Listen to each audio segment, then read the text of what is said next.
بسم اللہ الرحمن الرحیم والصلاة والسلام علی رسولہ الکریم وعلی آلہ وصحبہ اجمعین۔ رمضان المبارک کا آخری جمعہ ہے۔ چاروں جمعوں کے فرض ہونے میں فضیلت میں کوئی فرق نہیں، جیسے پہلا جمعہ فرض ایسے ہی آخری جمعہ فرض۔ جو پہلے جمعے کا اجر ہے وہی آخری کا ہے، لیکن چونکہ اس کے بعد رمضان کا اختتام ہوتا ہے، جمعہ آگے شوال میں چلا جاتا ہے، تو ماشاءاللہ لوگ اس کا زیادہ اہتمام کرتے ہیں، شوق سے تشریف لاتے ہیں۔ فرض ہونے کے لحاظ سے سارے برابر ہیں۔ رمضان المبارک میں شیطان قید ہو جاتا ہے، جس کی وجہ سے نمازیں بھی بڑھ جاتے ہیں، روزہ رکھنے والے بھی ہوتے ہیں، قرآن پڑھنے والے بھی ہوتے ہیں، ذکر کرنے والے بھی ہوتے ہیں۔ بہت سے لوگ رشوت نہیں لیتے کہ رمضان آ گیا ہے، بہت سے لوگ ملاوٹ نہیں کرتے رمضان آ گیا ہے۔ جو ہی رمضان جاتا ہے تو پھر وہ رشوت بھی حلال ہو جاتی ہے، ملاوٹ بھی حلال ہو جاتی ہے، جھوٹ بھی حلال ہو جاتا ہے، اور نماز حرام ہو جاتی ہے۔ 5 وقت نماز پڑھتے جو ہی عید کا چاند نظر آیا نماز چھوڑ دی۔ سارا سال نماز نہیں پڑھتے، سارا مہینہ قرآن پڑھتے ہیں، اور جو ہی آخری رات ہوتی ہے چاند نظر آتا ہے تو قرآن پڑھنا چھوڑ دیتے ہیں۔ تو بھائیو، میں کچھ ضروری باتیں عرض کرنا چاہتا ہوں۔ نماز اس امت کی پہچان ہے، اور میرے نبی نے فرمایا جعلت قرۃ عینی فی الصلاۃ، میری آنکھوں کی ٹھنڈک نماز ہے۔ بلال اذان دو، مجھے ٹھنڈک پہنچاؤ، اذان دو مجھے ٹھنڈک پہنچاؤ۔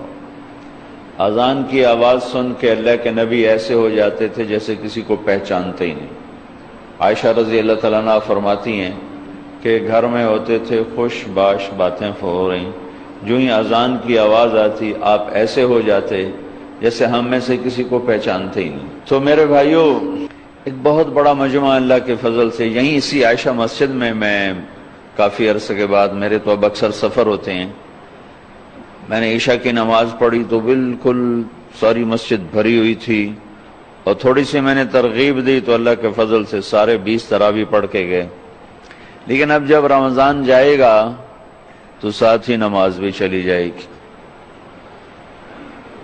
اور میرے رب نے جتنا زور نماز پہ لگایا ہے اور کسی عبادات میں اور کسی پر اتنا زور نہیں لگایا۔ اقیموا الصلاۃ وآتوا الزکاۃ، نماز اور زکوٰۃ۔ نماز جسم کی عبادت، زکوٰۃ مال کی عبادت۔ نماز اللہ کا حق اور زکوٰۃ اللہ کے بندوں کا حق ہے، وہ بھی اللہ کے امر اور حقوق میں سے۔ قرآن میں 10 دفعہ اکٹھا اللہ لے کر آئے، اقیموا الصلاۃ وآتوا الزکاۃ، اقیموا الصلاۃ وآتوا الزکاۃ۔ یہ 9 دفعہ تو ہے اقیموا الصلاۃ وآتوا الزکاۃ، اور 10ویں دفعہ ہے اقمنا الصلاۃ وآتینا الزکاۃ۔ عورتوں سے خطاب کہ تم مستورات بھی نماز قائم کرو اور زکوٰۃ ادا کرو۔ یہ 2 فرائض اللہ تعالیٰ نے اکٹھے ایک بریکٹ میں 10 دفعہ قرآن میں ذکر فرمائے ہیں، اور ویسے کوئی 700 دفعہ نماز کا ذکر آتا ہے مختلف صیغوں کے ساتھ۔ قوموا للہ قانتین، یہاں نماز کا لفظ تو کوئی نہیں ہے، لیکن یہاں نماز ہی مراد ہے۔ ورکعوا مع الراکعین، لفظ صلاۃ نہیں ہے لیکن نماز ہی مراد ہے۔ واسجد، یہ نماز ہی مراد ہے۔ تو الخاشعین والخاشعات، القانتین والقانتات، یہاں بھی نماز ہی مراد ہے۔ تتجافى جنوبهم عن المضاجع يدعون ربهم خوفا وطمعا، یہاں بھی نماز ہی مراد ہے۔ تو لفظ صلاۃ، الصلاۃ، یہ تو کوئی 67 دفعہ قرآن میں آیا ہے، لیکن نماز کا تذکرہ صراحتاً، اشارتاً، کنایتاً کوئی 700 دفعہ قرآن میں موجود ہے۔ اتنا تکرار کسی کا بھی نہیں، کسی بندگی کا نہیں۔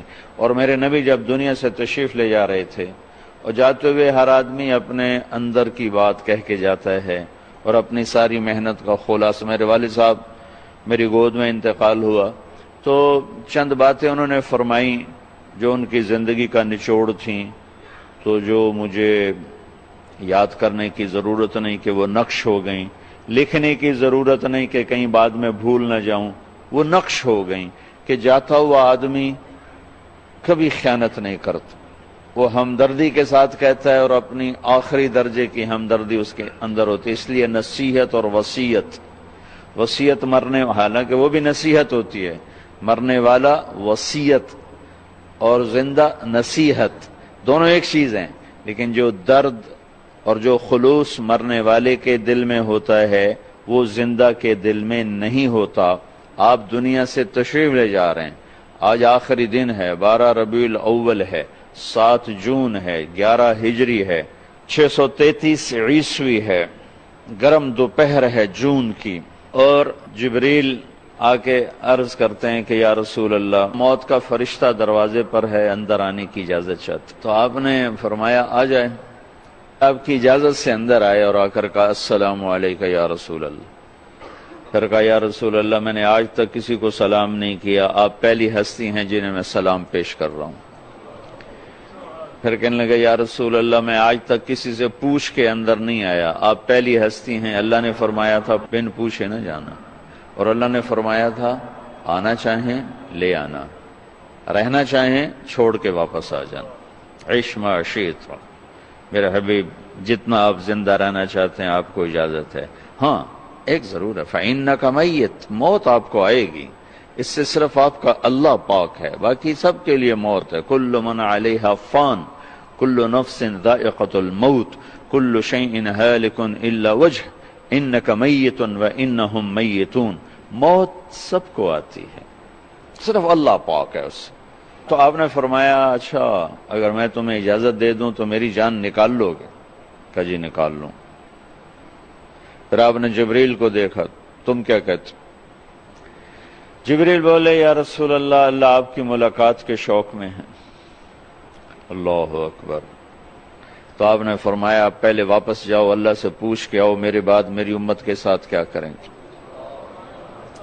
مجھے میرے رب کی عزت کی قسم، میرے نبی یہ سوال نہ اٹھاتے تو آج پاکستان بندر خنزیروں سے بھرا ہوتا، آج عرب کے دیس، عجم کے دیس، ہم سب کوئی انسان نظر آتا، ورنہ ہماری اللہ سے کیا رشتہ داری، اللہ کی ہم سے کیا رشتہ داری۔ بیچ میں ایک ہستی ہیں جنہوں نے اللہ کے ایسے عذابوں کو روک دیا۔ ایک مچھلی کھائی تھی بنو اسرائیل نے اور اللہ تعالیٰ نے بندر بنا دیا۔ عیسیٰ علیہ السلام کے معجزے کو دیکھ کر انکار کیا، اللہ نے خنزیر بنا دیا۔ شراب کے اڈے چلانا، زنا کے اڈے چلانا، جوئے کے اڈے چلانا، ناحق قتل کرنا، ماں باپ کی نافرمانی کرنا، شادی کے باوجود زنا کرنا اور جوا کھیلنا اور جھوٹ بولنا اور ملاوٹ کرنا اور کھوٹ کرنا اور وعدہ خلافی کرنا اور ہیرا پھیری کرنا، یہ سارے وہ گناہ ہیں جو مچھلی کھانے سے کروڑوں گنا بڑے ہیں۔ اس کملی والے پر درود پڑھو جو جاتے ہوئے اولاد کو یاد نہیں کیا، آپ کو یاد کیا۔ کمال ہے۔ فرمایا میری امت کے ساتھ کیا کرو گے؟ یہ کہتے حسن حسین کے ساتھ کیا کرو گے جن کو دیکھ رہا ہوں، ایک زہر میں تڑپ رہا ہے، ایک کا سر کٹ کے نیزے پہ چڑھ رہا ہے۔ میری اولاد کے ساتھ کیا کرو گے جن کو سرے بازار میں ننگے سر دیکھ رہا ہوں؟ ان کے لیے سوال اٹھاتے، ان کے لیے کیوں نہیں اٹھایا؟ ان کو اللہ کی تقدیر کے سپرد کیا، تمہارے لیے ہاتھ اٹھائے کہ اللہ سے پوچھ کے آؤ میرے بعد میری امت کے ساتھ کیا کرے گا۔ تو ملک الموت کھڑے رہے، جبریل واپس آئے اور پیغام لائے کہ یا رسول اللہ ہم آپ کی امت کو تنہا نہیں چھوڑیں گے۔ اللہ تعالیٰ فرما رہے کہ الآن قرۃ عینی، اب میری آنکھیں ٹھنڈی ہیں، اللہم الرفیق الاعلی، یا اللہ مجھے بے شک اب اپنے پاس بلا لے۔ تو وہ جب آپ نے یہ کہا نا کہ یا اللہ بس ٹھیک ہے، تو اس پر جبریل بھی غمگین ہو گئے۔ جبریل بولے یا رسول اللہ میرا بھی آج آخری دن ہے، آج کے بعد میں کبھی لوٹ کے دھرتی پہ نہیں آؤں گا وحی کے ساتھ۔ یعنی آدم علیہ السلام سے وحی کا جو سلسلہ چلا وہ آج جناب رسول اللہ صلی اللہ تعالی علیہ وسلم پر ہمیشہ کے لیے ختم ہو گیا۔ اب اس کے بعد نہ کوئی نبی آئے گا، نہ کوئی رسول آئے گا، جو آئے گا وہ جھوٹا ہوگا، دجال ہوگا، کذاب ہوگا، آپ آخری ہیں، آپ کے بعد کسی نبی کی کوئی گنجائش نہیں ہے۔ ما کان محمد ابا احد من رجالکم ولکن رسول اللہ وخاتم النبیین، آپ آخری ہیں اور سارے رسولوں کے سردار ہیں۔ جب آپ نے ملک الموت کو اجازت دے دی روح قبض کرنے کی تو اس وقت 2 وصیتیں فرمائیں جو سارے دین کا خلاصہ ہیں، 2 وصیتیں فرمائیں جو سارے دین کا خلاصہ ہیں۔ کیا؟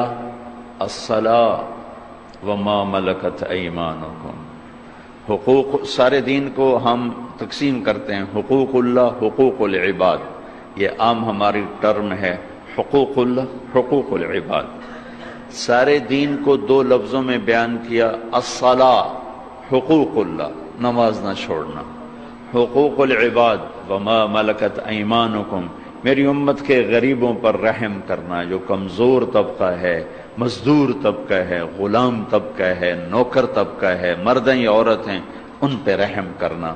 ان 2 لفظوں کو آپ دہرا کر گویا پورے 30 سپارے قرآن اور تقریباً 10 لاکھ احادیث ہیں، ان سب کا خلاصہ آپ 2 لفظوں میں فرما رہے تھے، میری امت نماز نہ چھوڑنا، نماز نہ چھوڑنا، میری امت کے غریبوں پر رحم کرنا، جو تمہارے ملازم، تمہارے نوکر، تمہارے غلام، تمہارے کارندے، تمہارے کارکن، تمہارے مزدور، ان پر رحم کرنا، رحم کرنا۔ میرے بھائیو، 100 میں 10% تو نمازی ہیں، لیکن 100 میں ایک بھی نہیں جو مزدور پہ رحم کرتا۔ 100 میں 15-20 بھی نمازی مل جاتے ہیں، لیکن 100 میں ایک ایسا نہیں ملتا جو نوکر کے ساتھ محبت سے بولے، نرمی سے بولے، شفقت سے بولے، اس کی کمی سے درگزر کرے، اس کی کوتاہی سے درگزر کرے۔ نوکروں کے لیے طبیعتوں میں فرعونیت ہے، لیکن 100 میں 10-15 نمازی مل جاتے ہیں۔ 90% نے آج اللہ کا بہت بڑا حکم توڑا ہوا ہے۔